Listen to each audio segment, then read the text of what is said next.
Hello बच्चे लोग, क्या हाल चाल है। मैं शुभम शुक्ला आप सभी का मेडजेक्स के प्लेटफॉर्म पे बहुत बहुत स्वागत करता हूं। बच्चों, आपका बोर्ड एग्जाम चल रहे हैं और आपका अब मैथ्स का पेपर आने वाला है। बच्चों, मैं मैथ्स के पेपर के लिए आपको कुछ चंद टिप्स देने वाला हूं जिससे आप एग्जामिनर को इम्प्रेस कर सकते हो और उसके दिमाग से आप खेल करके 80 आउट ऑफ 80 लेकर के आ सकते हो। तो बच्चों, सबसे पहले मैं आपके सामने कुछ पॉइंट्स रख रहा हूं।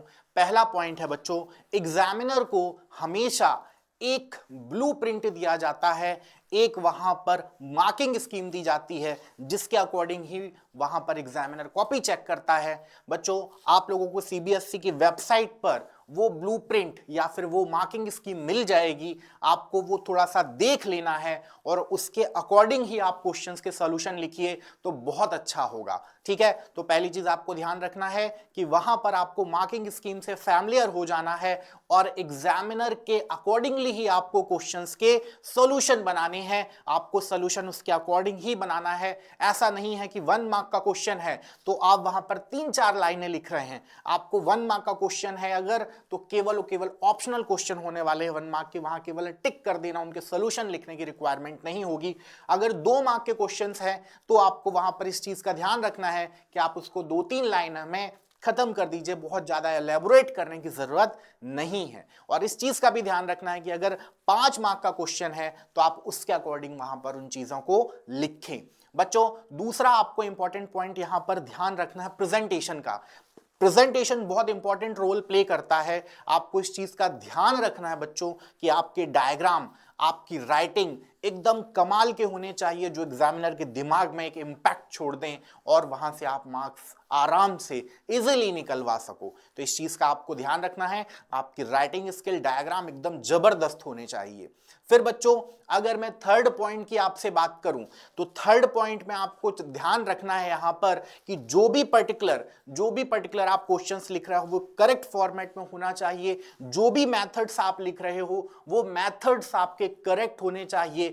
ऐसा नहीं है कि मान लीजिए लीनियर इक्वेशंस आपको पूछा है कि आप वहां पर ग्राफिकल मेथड से सॉल्व करिए और आपने अलजेब्रिक से सॉल्व कर दिया तो आपका वो क्वेश्चन गलत हो जाएगा। इस चीज का ध्यान रखना है। कहीं पर हो सकता है लीनियर इक्वेशन आपको लिखना हो और आपने अलजेब्रिक एक्सप्रेशन लिख दिया है तो गलत हो जाएगा। इन चीजों का आपको ध्यान रखना है। फिर अगला हम फोर्थ पॉइंट की अगर बात करें तो बच्चों, आपको यह भी ध्यान रखना है यहां पर कि आपको वहां पर रीजनिंग एबिलिटीज आपकी दिखानी है। वहां पर आपको यह चीज शो करनी है कि आप कितने अच्छे से अपने आंसर्स को एक्सप्रेस कर सकते हो। डेफिनेटली आपको बहुत अच्छा आता है, बहुत बढ़िया से आपने पढ़ाई करी हुई है, पर एग्जामिनर तो आपकी कॉपी चेक करने वाला है। वो यहां पर यह देखने वाला है कि आपको कितने अच्छे से चीजें आती हैं। तो बच्चों, इस चीज का आपको ध्यान रखना है कि जो भी क्वेश्चंस आप लिख रहे हो वहां पर थोड़ा सा स्किल्स दिखाते हुए उसके अकॉर्डिंग ही आपको लिखना है। वहां पर जैसे बहुत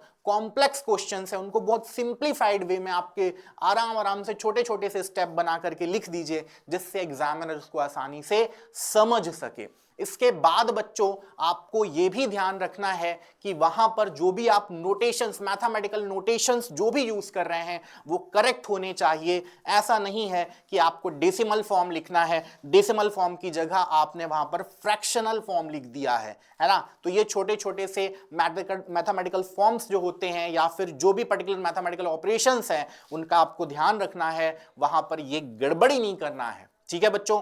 इसके बाद सिक्स्थ पॉइंट की अगर मैं बात करूं आपसे तो एक सबसे इंपॉर्टेंट पॉइंट होता है सिक्स्थ पॉइंट जो आपको ध्यान रखना है। जो भी पर्टिकुलर आप सॉल्यूशंस लिख रहे हो, जो भी क्वेश्चंस के आंसर लिख रहे हो, उसमें आपको जो भी फॉर्मूले यूज हो रहे हैं या थ्योरम्स यूज हो रहे हैं उनको जरूर से आप मतलब वहां पे हाईलाइट कर दीजिए। आप उन क्वेश्चंस को बॉक्सेस में बंद करके रख दीजिए जिससे वहां पर एग्जामिनर उन पर्टिकुलर स्टेप्स उसको कनेक्ट कर पाए और आपके सॉल्यूशंस को बहुत अच्छे से समझ पाए। ठीक है बच्चों, तो इन चीजों का आपको ध्यान रखना है। फिर नेक्स्ट में सेवेंथ पॉइंट की अगर बात करूं बच्चों, आप ज्यादा से ज्यादा अगर क्वेश्चन में रिक्वायरमेंट हो तो डायग्राम जरूर बनाइए, ग्राफिकल रिप्रेजेंटेशन को आप जरूर फॉलो करिए अगर क्वेश्चन की डिमांड है तो, क्योंकि वो आपके आंसर्स को बहुत ही बढ़िया तरीके से एग्जामिनर के सामने रिप्रेजेंट करेगा और आपको उसके लिए बहुत अच्छे मार्क्स दिलवाएगा। तो ये कुछ चीजें ध्यान रखना है। फिर 8th पॉइंट की अगर मैं बात करूं, नेक्स्ट पॉइंट की अगर बात करूं,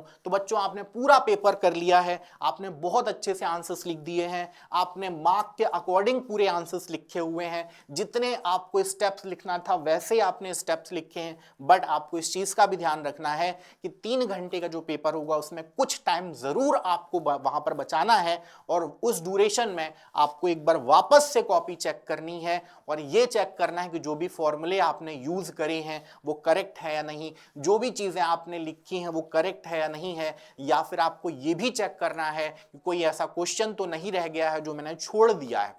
तो ये सारी चीजें आपको ध्यान रखना है। फिर आपको लास्ट एक और मैं छोटा सा आपको सजेशन दूंगा, बच्चे आपने पूरे साल बहुत मेहनत करी है, बहुत अच्छे से प्रिपरेशन करी है, लास्ट ड्यूरेशन में आपको बिल्कुल भी नर्वस नहीं होना है।